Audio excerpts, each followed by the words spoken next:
Crushed, Vine to Voice. I'm your host, Lynn Ann King, and we have a wonderful interview coming up with Tom Rodrigues of the Maple Creek Ranch and Vineyard Estate. Today we're going to talk about wisdom in oak, the legacy of the barrel room. And let me swing to that barrel room right now. Look at that. That's just a little 10% of it. He's got some fine barrels in there. So Tom, yes, what's your winemaking philosophy?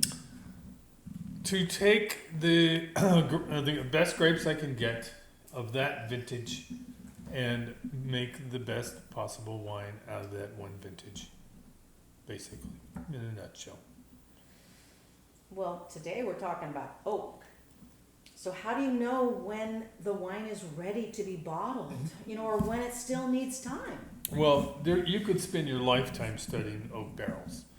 And I've worked with a couple of coopers over the years where I have, for example, in my Chardonnay French oak, I use a combination of tight grain and medium grain. That's the size of the grain on the staves, which are the pieces of wood that are used to make the barrel. And alternate those. For the tight grain gives you a longer oak release, where the medium grain is a little bit quicker.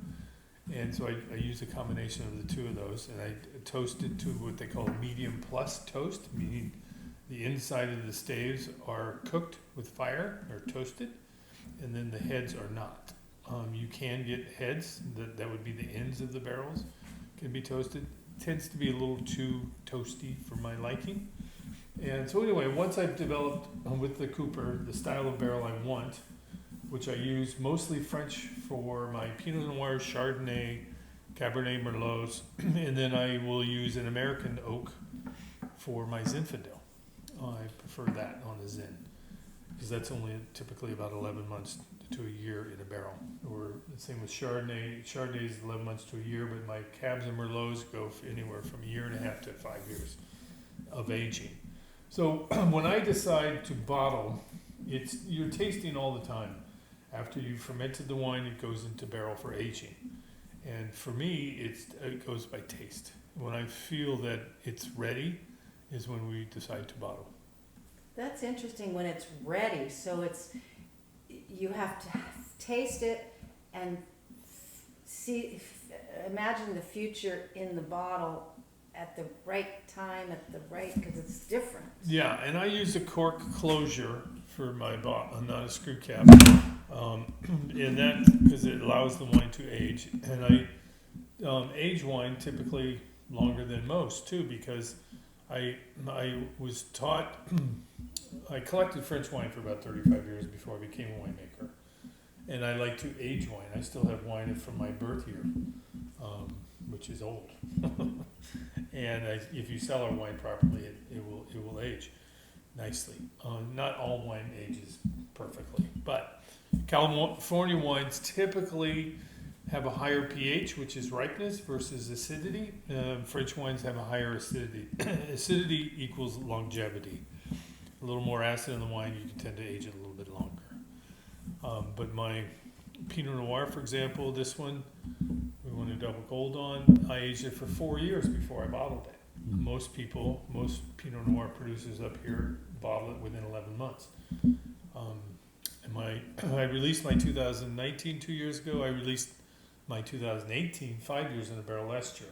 So it's all varies on my taste, and aroma is important, and flavor, which I do with by thieving the barrel when you're taking the wine out and sampling it. So it's pretty much by taste. That's great. And smell. I'm sure you've been collecting wine all these years. You have a very sophisticated palate. I like the style of wine I like, but Kerry Damsky was my mentor. I studied under Kerry, and he taught me a lot about the chemistry part of winemaking. Being an artist, I didn't show up to my chemistry class in high school. I had no interest at the time. Now, is there a vintage that challenged you or surprised you? Yes. one that jumps right out at me is the 2008 Smoky Vintage. California, prior to that, did not have a lot of problems with smoky vintages, but now we live in the fire state, California, and we've had a number of smoky vintages, but that was the first one I dealt with. I was getting some Zinfandel from the Largo Ridge Vineyard over in Ukiah side, and the fire came right up to their vineyard. So it was a difficult vintage, because what happens is the smoke gets into the grape systemically through the skin. And when you ferment red wine with the skins, you infuse basically the smoke aromas and flavors into the wine. And Carrie told me to dump it. He said, yes, you can. You know, you could take it through osmosis filtration, which strips out a lot of things besides the smoke, but it never really takes it all out. But being Portuguese and super patient, I learned a lot from my grandfather being a farmer, that I ended up racking my wine every 4 months and steam cleaning the barrels. Racking, doing an aerated rack. What that means is I'm taking the wine out of the barrel to the top of the tank and splashing it to the bottom of the tank, getting lots of air on the wine, and then steam cleaning the barrels, and then putting the wine back in the barrel, and then wait another 4 months. And every 4 months, it got a little bit less campfire smoke and a little bit more toasted oak smoke. So after 28 months of racking and steam cleaning, I was finally able to get the wine in a bottle, and we actually won a double gold on it, and it took over 2 years of aging, but it was a fantastic wine, and it did tasted a little more toasty, but it lost the campfire aroma, which was the most important for me. But that was the most challenging year I've had. Yes, and is that the one where the fermentation delayed? What was that? No, that was another vintage. Oh, this was a fun vintage because we had a very cold winter or fall fermentation time, which is typically in October for us here. And it got too cold while I was fermenting. We ferment outside in open top fermenters, our red wines. Barrel ferment our Chardonnays inside. And the wine got stuck. It's called a stuck fermentation, meaning that it got so cold that the yeast stopped working, and I had 5% residual sugar, which is what you get in a dessert wine, a late harvest wine. It was starting to rain, and so I went ahead and pressed the grapes and barreled down the wine, put the wine into barrel to age, and then just let it go to sleep for the wintertime. And then one warm spring day, I come into the winery and I hear this weird noise, and I open the door and I look in, and there's 8 volcanoes going off at the same time. There was maybe about a foot of foam popping out of every single barrel, and it had actually started to ferment in the barrel, and ended up completing fermentation in the barrel, and we ended up winning the double gold on that one too, and it turned out fantastic. It went dry, but I was not expecting that. That was a surprise. I'm sure that flew off the shelf. And this is in too, a recent double gold. That's amazing. You were racked up with so many double golds. Wow. Well, it's really just me. Somebody else thought it was good. It's, I tell people buy wine that you like, but some people need to know that somebody else thought it was good, and that's why I enter competitions to also get our brand out there too. Very modest. Well, you're the most favorite Chardonnay I've ever drank. Thank you. Totally. What would you say to a younger winemaker just starting out? Be patient. Be patient.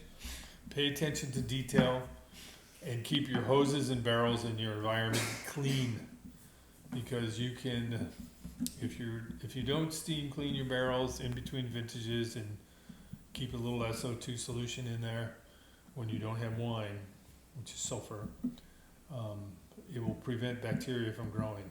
Because if you get negative bacteria in your wood, in your barrel, it's going to grow into the wine. And so it's important to be very clean with your hoses and your pumps and your barrels, and be religious about topping your barrels. Meaning, topping a barrel is once a week. That's why I never travel more than a week, because there's evaporation through the wood and also through the bung hole, which is the hole in the barrel. And when it evaporates, it's allowing oxygen to go in. And oxygen will kill wine. So it's the beginning of volatile acidity, VA, and that's the start of vinegar. If you want to make vinegar, then let your barrel go way down and you'll have a mother started down there somewhere. So topping, cleaning all your equipment, and steam cleaning your barrels is key.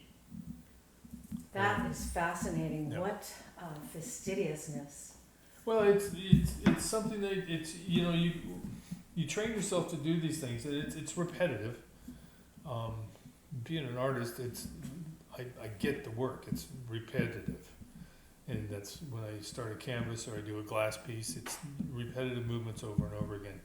Winemaking is the very same thing, and regardless of what varietal you're using to make your wine, your actions are very similar, and you get it into your head. This is what you got to do, and you stick with it. And there's seasonal times when, like the winter time, when there's not a lot going on. That's when you're steaming, when you're cleaning.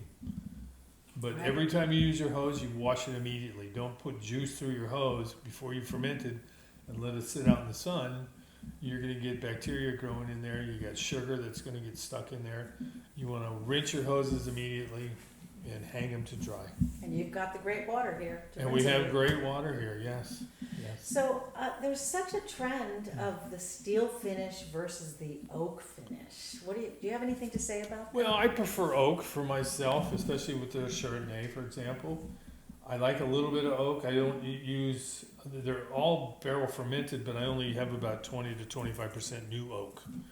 I don't want it over oaked. Stainless steel Chardonnay tends to be a little more crisp, a little more green apple, a little more citrusy. I have made our Flora, which is a Gewürztraminer Semillon hybrid that I've made in stainless. And it's a crisper wine. It doesn't tend to age as long, in my experience, but it's a style. It's a style of wine, and a lot of people like that kind of wine. For me, I tend to be more old school in the barrels. I like the barrels better for my personal taste, but there is a place for stainless. And now they're doing in the ceramic eggs, these giant eggs, and they're fermenting in barrels now too. I mean, there's lots of newer techniques that I haven't really gotten into. Those are the critters here that we share. We're out in the woods.